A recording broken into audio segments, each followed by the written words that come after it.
Welcome to Minerva, a monthly show where we discuss the mysteries. We hope to give you enough information that you can go away and do your own study. First of all, I'd like to introduce my co-host Duncan. Hello. And today we're going to be talking about the mystery of Oak Island. Now this is one that we've wanted to discuss for a very long time, but we're going to start off by saying that Minerva is here to give you a broad stroke, an idea of the mystery. We're not here to talk about the detail, we will talk about our opinions, but what we hope to do is give you some background information so you can go away and then do your own further research. Oak Island is a huge topic, and we've been wanting to do this one for quite a while, so we're both really looking forward to discussing it. And again, before we start, we'd just like to say thank you to all of our new subscribers. It's great to have you on board. And if you do like our content, please do like and subscribe. So let's get into it. What is Oak Island? Well, Oak Island is an island off the coast of Nova Scotia in Canada. But why is there a mystery there? Well, in 1795, a gentleman by the name of Daniel McGuinness rows over to the island and finds a small depression in the ground. Above that depression is a tree with a branch, and there seems to be something on that, and different people would tell you different things, but it's either a ship's tackle or it's a rope or something along those lines. This gets him really excited because he's heard treasure stories before and he feels that this might be an ancient treasure. So he gets back in his boat, he goes across, tells his friends, and the next day they travel back over to the island. Now there's a lot of conjecture as to why he originally went there. Did he go there because he saw green lights? Did he go there because he was hunting, or did he already know there was a treasure? What we do know is that he ends up on the island, he finds this thing, he goes back, he gets his friends, and then they start digging. They find the depression, they start digging, and they get to about 10 foot, which is pretty tall, and they find an oak platform. Originally they think, great, this is it, we found the treasure, there's an oak platform, below this would be the treasure. They pull out all of the oak, nothing. Just dirt, so they keep going. They get to 20 foot, another oak platform. Again, the same feelings of the treasure, but they're pretty deep now, you know. They keep going, and they get to 30 foot. Find another oak platform, again pull it out, but there's nothing. At this point, they feel that they just can't go any further. It's too deep, and for the three of them, it's too much. So this pit is later on deemed the money pit, because these guys have been in there and they've been digging with the logs. They get to 30 foot and they just give up. Now, what do you think of this original part of it? Did they know about a treasure? How did they go over there? Are you a fan of the green light theory? The alien theories. Yeah, the aliens in there. Aliens. Right, okay. Whenever we talk about green lights, you know, we always have the normal skeptics thing is about gas. Yes. Yeah, illuminated gas. But we do know actually that there is gas generated on the island. Yep. You know, we'll come into that. I think we'll mention that later. But also we know that there's a certain area of it which is actually swamp, which is always the kind of where we see these green lights going on there. So yeah, we can't rule out that it's a possibility. But to be practical, I think it's looking at it from the human perspective, it's very rare that we do anything in our lives for a singular reason. Yes. We normally judge it by pros and cons of various things on there. So it could be, well, I'll go over there because I see the lights, that's interesting. Maybe I'm going hunting, maybe I'm looking, one of the other ideas is that he was looking for farming land or land he could actually work or where his animals could go. But also, if there is an understanding that he knew about the story of that there being treasure, because one of the accounts is when he sees this indentation in the ground, he says, "Oh, that does match the description of Captain Kidd's treasure trove sort of thing." So it's understandable that he had all the things on his mind, and he did actually go there. The thing I find interesting about this discovery story is the case of we are looking at a pit that is meant to have all these layers and meant to be all segmented off, and the ingenious system of it all, that the minds behind it were so, the detail was fantastic. So detailed that they left the rope and tackle over there. You know, it's this hidden thing with the big hint. Dave, did you take the rope away? Oh no, mate, I left it up there. It's the bit I love about the story. That kind of diffuses everything. It's all about attention to detail. Isn't it just? Very true. And yet, I think one thing we must say with this is that there's so much lore around this. Yeah. That these little details get added on over time, and are they true, are they not? We'll never know. So it makes it so interesting. Going back to the story, these guys get to 33rd, they can't go any further, and they spend a couple of years then telling other people about the mystery. They're trying to get people excited about it. They're trying to really raise some funds.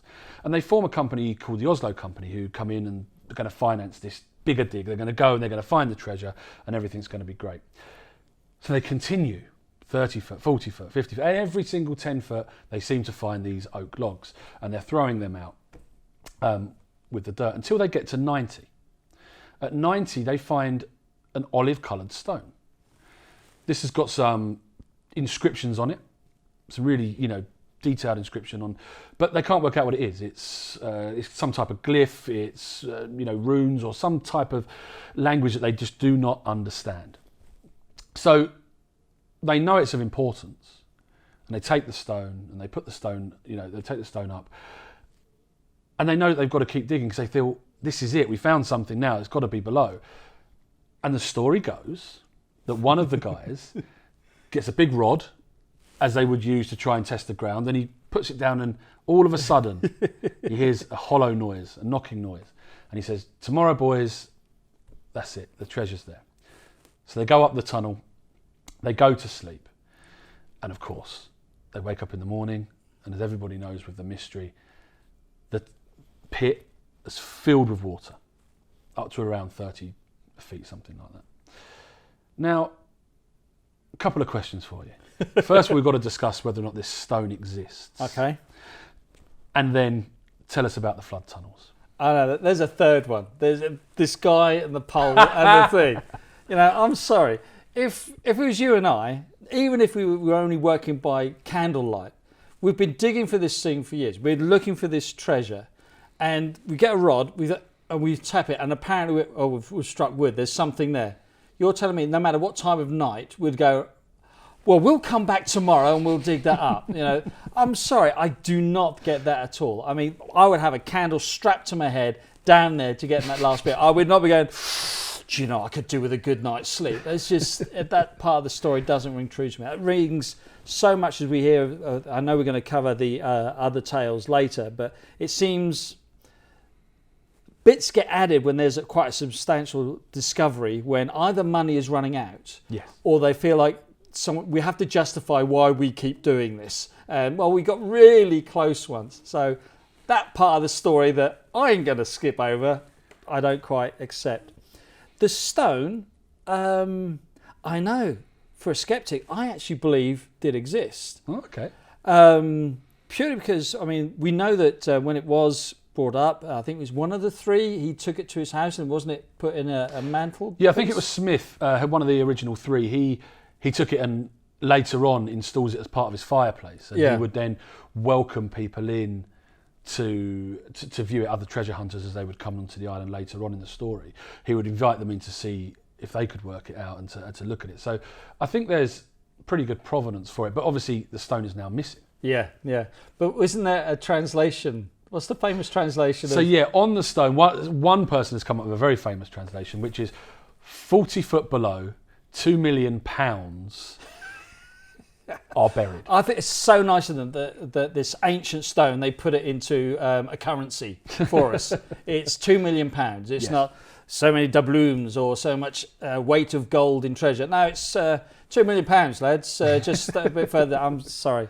But no, the reason I believe it's not just the accounts of the repeated accounts of this stone being seen, people signing, saying they've seen it, but the actual description of the hieroglyphs or the glyphs on there seem to match. We know the first indigenous people of that area was a very northern Canadian African American tribe. Yeah. And we have examples of their writing, which is glyphs. And if you look at the examples of those and the examples that seem to be described about the stone, I say they kind of match. Okay. And I say in the same way that you've got Vikings writing their runes wherever they were going for a stone or something, we have a similar sort of thing here. The only thing I don't actually believe is I don't think it's actually got a direct relevance to any of the actual treasure, if any such treasure exists. Okay. as we say, we know that we've got this hole. We know that there's gases, again, going from the marsh gas. We still know there's gases coming up. We know of 2 diggers who have actually died for it, who got attacked by the vapours. They fell in, and I think the people went in to try to rescue them. They died as well. Yeah. And so if you're a guy on the island, you've got your cattle on there, you've got this massive great hole, which you know has got this noxious smell coming out of. You plug it, so this very simple thing is get the stone, put the stone in, you plug the hole, just for the simple health and safety of the whole thing. So I agree it exists, but no, I don't see it as being part of the mystery itself. Okay. Was there a third question you asked? There is a third question, because one of the biggest parts of this mystery is about the flood tunnels. Oh, right. Yeah. They built a pit next to the original one because that was full of water and they couldn't get that water out. So they thought, if we build another pit, go all the way down, we might be able to sort of circumnavigate around and find the treasure. So they did. They came all the way down and then started going across, and of course they hit water again. They had to rush out of the tunnel and get to the top. And it was at that point that they realised that this water was going up and down in the pit. And both of those pits were doing the same. And that was ebbing and flowing with the tide. So do you have any explanation for why the water would be there? This is the most disappointing part I had about looking back into this, because I had great faith in the Oak Island mystery sort of thing, because man-made hole, these wonderful ingenious trap systems of water flooding in. I thought, well, yeah, obviously there's got to be something there, and the oak platforms. But actually, incidentally, when you look into it, the actual account of the oak platforms isn't in the original stories. They find possibly markings where there were holes in the wall. There's samples of wood, but the platforms, as actually being platforms, is only a later addition. And so we then get to these flood tubes, which there looks like 2 that come out, and then and they spread out when it comes to the beaches. Yeah. Again, it sounds fantastic, but there was a survey done, I think it was in the mid-70s, where independent scientist guys come in and they said, well, actually the ground you've got bedrock, but the actual island is made up of silt, and that's it, like all the islands in the area. And actually what we're looking at is what we see in towns, a bit spacey, where we have sinkholes, which had just come from natural erosion underneath with underwater going things happening. And that's what happened. The whole island is apparently saturated with these tubes and tunnels of just where the salt water is interacting with the natural water of the island, and it's eroding underneath. So that's why it's got the depressions. And so when you start reading that stuff, it's like the mystery's kind of going, because these are natural things and not man-made.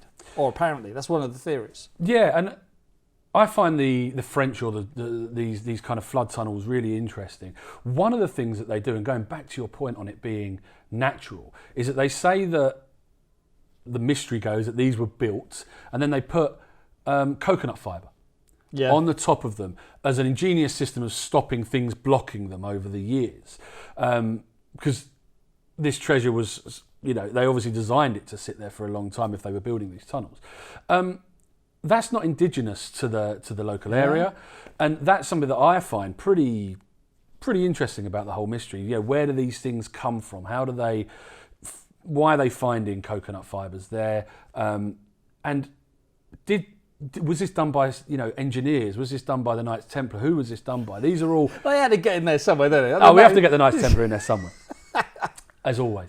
But that's for our second episode. The second episode is going to be about the mysteries of this, all of the different mysteries which link in to Oak Island, and who was there and why is this supposed treasure there, if there is one. So what I'd just love to say is, anybody that is watching this that has their own theory on the original history, any of the stuff that we've spoken about, please do leave it in the comments. It's a fantastic place for other people to read and to see and to go away and look at other aspects of this history. But for now, we'd just like to say, if you do enjoy our content, please click subscribe, and we look forward to seeing you in episode 2 about Oak Island.